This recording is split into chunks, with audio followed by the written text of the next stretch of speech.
You're worthless. I don't need you anymore, worthless woman. Derek's voice echoed through our living room in Fort Wayne, Indiana, as he threw my suitcase down the front steps. I stood there, stunned, watching 15 years of marriage crumble in the span of 10 minutes. My face was still hot from the tears I'd been shedding since he'd started packing my belongings with the enthusiasm of someone finally getting rid of unwanted clutter. My name is Joanna, and at 42 years old, I never imagined I'd find myself homeless because my husband had suddenly decided he was too good for me. Theodore, his father, had passed away just 3 days earlier, and Derek was already acting like he owned the world. "I'm rich now, Joanna.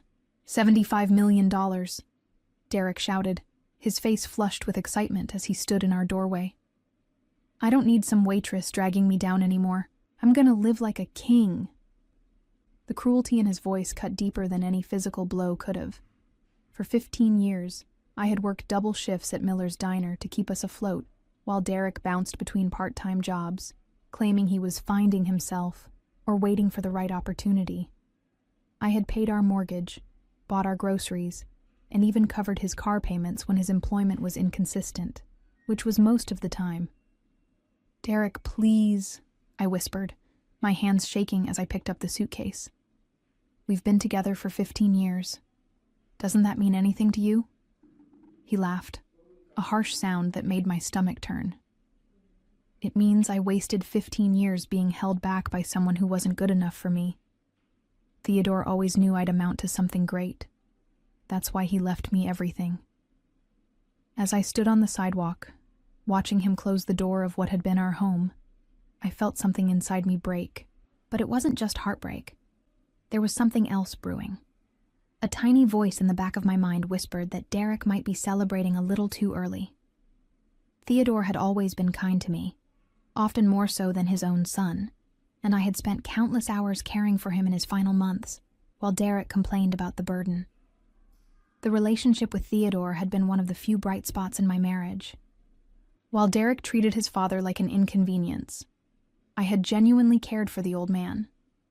After Theodore's first stroke 2 years ago, I was the one who drove him to physical therapy appointments when Derek was too busy playing video games. I cooked his favorite meals, helped him with his medication, and spent hours listening to his stories about building his construction empire from nothing. "You're a good woman, Joanna," Theodore had told me just a week before he passed. We were sitting on his back porch, watching the sunset while Derek was inside, probably on his phone. "You remind me of my wife, God rest her soul. She had the same kindness in her heart." I had smiled and patted his weathered hand. "You don't need to thank me, Theodore. Your family." The old man had looked at me with those sharp blue eyes that age hadn't dimmed. "Family isn't always about blood, dear. Sometimes it's about who shows up when it matters." At the time, I thought it was just the wisdom of an elderly man reflecting on life. I never imagined those words would prove prophetic. Derek's attitude toward his father's declining health had been embarrassing. He complained constantly about the smell of medications, the inconvenience of medical appointments, and the way Theodore's presence cramped his style. More than once, I caught Derek rolling his eyes when his father struggled with simple tasks or needed help getting around. "Why can't he just go to one of those homes?" Derek had grumbled to me after Theodore had a particularly difficult day following his second stroke. "I didn't sign up to be a caregiver." "He's your father," I had replied, shocked by his callousness. "And this is his house. We're living here because he invited us to stay after you lost your job at the warehouse." Derek had shrugged, already turning his attention back to his phone. "Whatever. Once he's gone, this place will be mine anyway. Then we can do whatever we want with it." The memory of that conversation now felt like a premonition. Theodore had witnessed his son's indifference, and had clearly drawn his own conclusions about Derek's character. I remembered the way the old man's face had fallen when Derek made those comments, though he never said anything directly. Now, as I sat in my car in the parking lot of a budget motel, staring at the $43 in my wallet, I wondered if Theodore had seen something in those final months that the rest of us had missed. The funeral had been a small affair. Theodore hadn't had many close friends left, and Derek's behavior during the service had been shameful. Instead of mourning his father, Derek kept checking his phone and whispering to his brother Calvin about what they thought the inheritance would be worth. "I heard Dad's construction company was valued at $60 million last year," Calvin had whispered during the eulogy, "plus the house, the land, and all those investments." Derek had grinned like a child on Christmas morning. "I'm thinking of buying a boat first. Maybe one of those big yachts I saw in Miami." I had been mortified by their behavior, but I was even more disturbed by something else I noticed. Vincent Rodriguez, Theodore's estate lawyer, kept glancing at Derek with an expression I couldn't quite read. It wasn't grief or sympathy. It was something closer to disapproval, mixed with what looked like anticipation. After the service, Vincent approached me with genuine warmth. "Joanna, I'm so sorry for your loss. Theodore spoke about you often. He was very fond of you." "Thank you, Mr. Rodriguez. He was a wonderful man. I'm going to miss him terribly." Vincent nodded, then glanced over at Derek, who was already discussing vacation plans with Calvin. "The will reading is scheduled for Thursday at 2 p.m. Please make sure you're there." Something in his tone made me pause. "Me?" Derek said the lawyer told him it was just for family members. Vincent's expression darkened slightly. "Theodore specifically requested that you attend. In fact, he insisted on it. That conversation had stuck with me for the 3 days since the funeral. Derek had been so confident about his inheritance that he'd already started making plans. He'd called a real estate agent about selling Theodore's house, contacted a luxury car dealer about trading in his old pickup truck, and even started looking at expensive condos in downtown Indianapolis. But there had been something in Vincent's manner that suggested Derek's confidence might be misplaced. The lawyer had looked at Derek the same way a teacher might look at a student who hadn't studied for an important test. As I sat in that motel room, eating a sandwich from the gas station next door, I found myself thinking about all the small moments I'd shared with Theodore. The way he'd smile when I brought him his morning coffee. How he'd insist on paying for groceries when I drove him to the store. The times he'd tell me stories about his late wife, and how much I reminded him of her. "Derek doesn't deserve you," Theodore had said once, when Derek had been particularly dismissive of my work at the diner. "A man should appreciate a woman who works as hard as you do." Now, facing an uncertain future with almost no money to my name, I clung to those words like a lifeline. Maybe Thursday would bring more heartbreak, but something deep inside me whispered that it might bring something else entirely. Thursday arrived with the kind of gray, dreary weather that seemed to match my mood. I had spent the previous night at the Comfort Inn, using the last of my credit card availability to pay for the room. Derek hadn't called once to check on me, and when I'd tried calling him to discuss practical matters like our joint bank accounts, he'd sent me straight to voicemail. Vincent Rodriguez's law office was in a restored Victorian house downtown, with polished hardwood floors and walls lined with legal books. The waiting room smelled like leather and old paper, and classical music played softly from hidden speakers. It was the kind of place that suggested both tradition and serious money. Derek arrived 10 minutes late, wearing a new suit that he must have bought with money from our joint account. He walked in with the swagger of someone who believed he was about to become incredibly wealthy. Calvin was with him, both of them barely containing their excitement. "Sorry I'm late," Derek announced to the room, not sounding sorry at all. "I was on the phone with a yacht broker in Florida. Gotta start planning how to spend all this money, right?" He glanced at me sitting in the corner, and his expression shifted to mild annoyance. "What's she doing here? This is family business." Vincent Rodriguez emerged from his office before I could respond. He was a distinguished man in his 60s, with silver hair and the kind of steady presence that inspired confidence. "Derek, Calvin, Joanna, thank you all for coming. Please follow me into the conference room." The conference room was dominated by a large mahogany table surrounded by leather chairs. Vincent took his place at the head of the table and opened a thick folder. Derek and Calvin sat on one side, while I took a chair across from them. The distance felt symbolic somehow. Before we begin, Vincent said, adjusting his glasses, I want to make sure everyone understands that this reading will proceed exactly as Theodore specified in his will.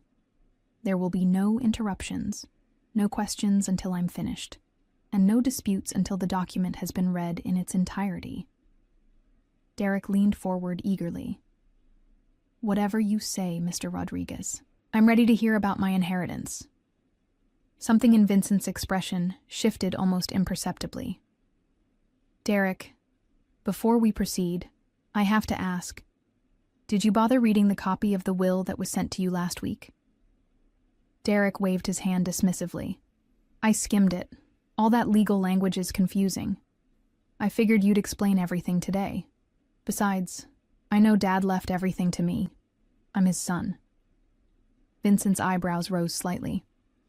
I see. And you, Calvin? Calvin shrugged. Same here. Derek said it was all just formalities anyway.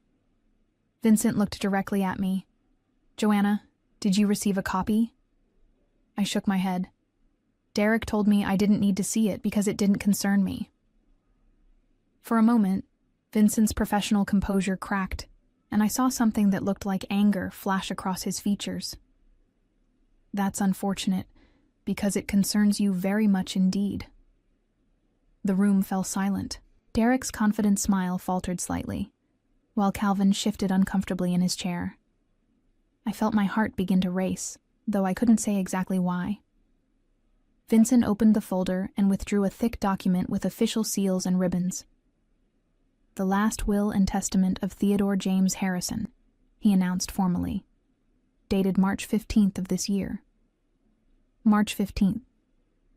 That was just 2 months ago, well after Theodore's second stroke. My mind began to race, trying to remember what had been happening in our lives at that time. That was around when Derek had made his comment about putting Theodore in a nursing home, and when I'd started spending even more time caring for the old man.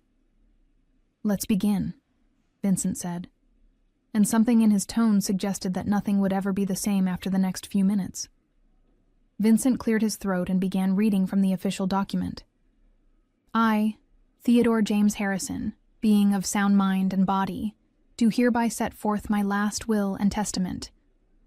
To my son, Derek Harrison, who has shown little appreciation for hard work or family loyalty, I leave the sum of $5,000 and my grandfather's fishing equipment, stored in the garage. The words hit the room like a physical blow. Derek's face went from confident anticipation to confusion to growing horror as the reality began to sink in. Wait, what? That can't be right. $5,000?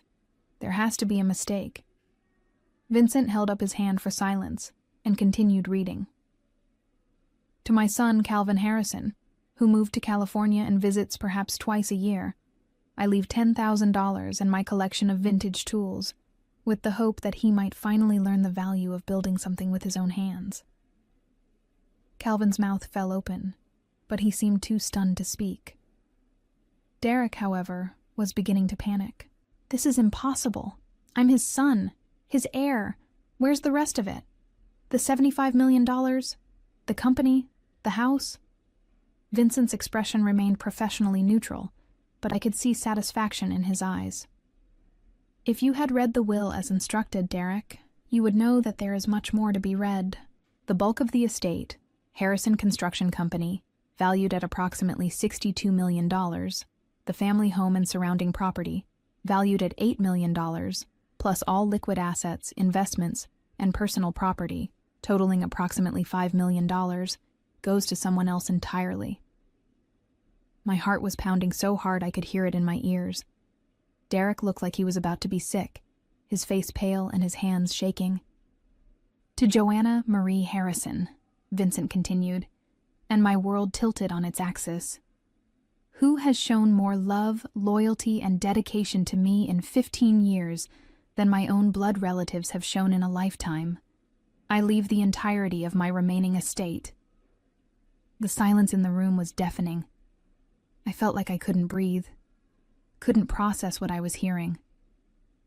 Derek made a strangled sound that was somewhere between a gasp and a sob. Theodore wrote a personal letter to accompany this bequest, Vincent said, withdrawing another document from the folder. He asked that I read it aloud. Vincent unfolded the letter, and I recognized Theodore's careful handwriting on the cream-colored stationery. "My dear Joanna," he began, "if you are hearing this, then I have passed on, and you are learning for the first time that I have chosen to leave my life's work to you, rather than to my sons. This decision was not made lightly, nor was it made in anger. It was made with careful observation and deep consideration of who truly embodies the values that built Harrison Construction Company." Derek tried to interrupt, but Vincent continued reading without acknowledging him. "For 15 years, I watched you work multiple jobs to support my son while he chose leisure over labor. I watched you care for me in my illness with genuine compassion while Derek complained about the inconvenience. I watched you treat our home with respect while Derek saw it only as something to be sold for profit. Most importantly, I watched you demonstrate every day the qualities of character that I spent my lifetime trying to instill in my sons: kindness, integrity, dedication, and humility." By now, Derek was hyperventilating, and Calvin looked like he was in shock. But Vincent wasn't finished reading the letter. Vincent continued with Theodore's letter, his voice growing stronger with each word. "Joanna, you may wonder why I never spoke to you about this decision. The truth is, I wanted to observe how Derek treated you when he believed inheritance was certain. His behavior these past months, and particularly his treatment of you following my death, has only confirmed that I made the right choice." Derek suddenly lurched to his feet, knocking his chair backward. "This is insane. She's not even blood family. You can't just give away my inheritance to some waitress." Vincent's voice turned ice cold. "Sit down, Derek, or I'll have security escort you from the premises. Your father's will is legally binding, properly witnessed, and completely valid." Derek collapsed back into his chair, his face red and streaked with tears. "There has to be something I can do. I'll contest it. I'll prove he wasn't in his right mind." "I anticipated that response," Vincent replied calmly. Theodore underwent a complete psychological evaluation just weeks before signing this will. Dr. Elizabeth Morrison, the psychiatrist who conducted the evaluation, found him to be completely competent and clear-minded. Her report is part of the permanent record. He returned to the letter. "Joanna, I hope you will use this inheritance wisely. Harrison Construction Company employs 43 people, and they are good people who deserve security. The company is profitable and well managed by my foreman, Robert Patterson, who has been with us for 22 years. I trust you will keep him on and learn the business gradually." I found my voice for the first time since the reading began. "Mr. Rodriguez, I don't understand. How could Theodore have known that Derek would treat me the way he did?" Vincent set down the letter and looked at me with gentle eyes. "Theodore called me the day after he passed. He was still alive then, barely, but he was alert. He told me that Derek had already begun making plans to sell the house and had spoken cruelly to you about your future together. He asked me to make sure you attended this reading, knowing that Derek would likely try to exclude you." The room spun around me as the full magnitude of what had happened began to sink in. Theodore had not only witnessed Derek's true nature, but had planned this moment with the precision of a military operation. "There's more," Vincent said, returning to the letter. "Derek, if you are hearing this, know that I still love you as my son, but love alone cannot excuse a lifetime of taking advantage of others. Perhaps losing what you never truly earned will teach you the value of work and the importance of treating people with respect. Calvin, the same applies to you, though your sins are more of neglect than cruelty." Derek was openly sobbing now, the reality of his situation finally hitting home. He had thrown away a marriage and revealed his true character, all while unknowingly destroying his chances at the inheritance he'd been so confident about receiving. Vincent folded the letter and looked around the table. "The will includes one final instruction. Joanna, Theodore has left you a sealed envelope that was to be given to you privately after the reading. Derek and Calvin, your inheritances will be distributed within 30 days, as required by law. The bulk of the estate transfer to Joanna will take several weeks to complete, but it is legally binding as of today. As Derek continued to sob and Calvin sat in stunned silence, I realized that my life had just changed completely. The woman who had been thrown out of her home 3 days ago was now the owner of a multi-million-dollar empire. But more than that, I had been validated by a man who had seen the worth in me that my own husband had refused to acknowledge. The revenge was complete, and Derek had orchestrated his own downfall with every cruel word and dismissive action. The aftermath of Vincent's revelation was swift and devastating for Derek. As the lawyer explained the immediate legal ramifications, Derek's world crumbled with each passing minute. The house he'd planned to sell wasn't his. The company he'd expected to inherit now belonged to the woman he'd called worthless. The $75 million he'd bragged about to friends and strangers alike had been a fantasy built on arrogance and entitlement. "I need to speak with Joanna privately," Vincent announced as Derek continued to sob into his hands. "Derek, Calvin, you're free to go. Someone from my office will contact you about collecting your inherited items." Derek looked up with desperate, red-rimmed eyes. "Joanna, please, you have to understand. I didn't mean what I said. I was just upset about Dad dying. We can work this out, can't we? We're still married." The irony of his words wasn't lost on me. 3 days ago, he'd been eager to throw me away like garbage. Now that I controlled his father's fortune, he was begging for reconciliation. I looked at this man I'd supported for 15 years, who had shown his true colors the moment he thought he no longer needed me. "Derek," I said quietly, "you made it very clear that you don't need me anymore. You said I was worthless. You threw my belongings on the lawn and slammed the door in my face. Theodore saw who you really were, and frankly, so did I." His face contorted with panic and rage. "This isn't over. I'll fight this in court. I'll prove you manipulated him somehow." Vincent Rodriguez stepped between us. "Derek, I strongly advise against making threats. Your father's will is ironclad, and any attempt to contest it will only result in expensive legal fees you can no longer afford. You might want to focus on finding employment instead." Derek and Calvin left the office in devastation, their dreams of easy wealth shattered by their own character flaws. Through the conference room window, I watched Derek stumble toward his truck, a broken man who had destroyed his own future through greed and cruelty. Vincent handed me a sealed envelope with my name written in Theodore's familiar handwriting. "He wanted you to read this privately," he said, then quietly left me alone in the conference room. With trembling hands, I opened the envelope and unfolded the letter inside. "My dear Joanna," it began. "If you are reading this, then justice has been served, and Derek has received the shock he so richly deserved. I want you to know that my decision to make you my heir was not a punishment for Derek, though he will surely see it that way. It was recognition of your true worth." Tears blurred my vision as I continued reading. "You spent 15 years being undervalued and taken for granted by my son.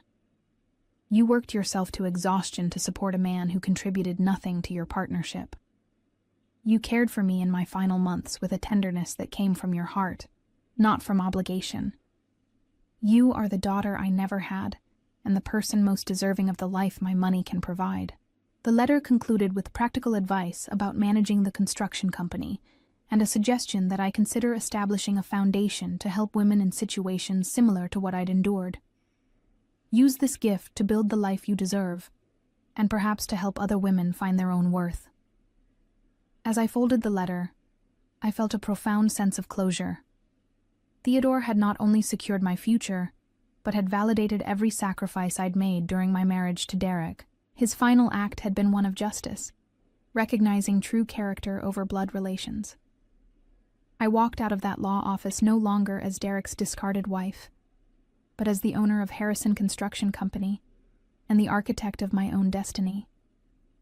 The revenge had been served not by me, but by a man who had observed, judged, and acted with the precision of someone who understood the true meaning of justice.